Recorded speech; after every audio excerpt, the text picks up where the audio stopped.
Welcome, today in front of me nothing phone, and I'll show you how to change notification sound on this device.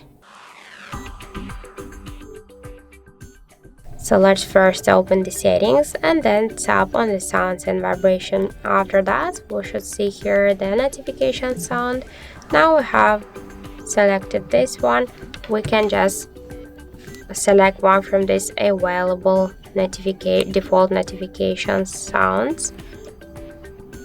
We can see them by this way. We can use here the sound only, or also we can see here how that will look on our device backside. So we can select one from these available sounds, and let's for example select this one.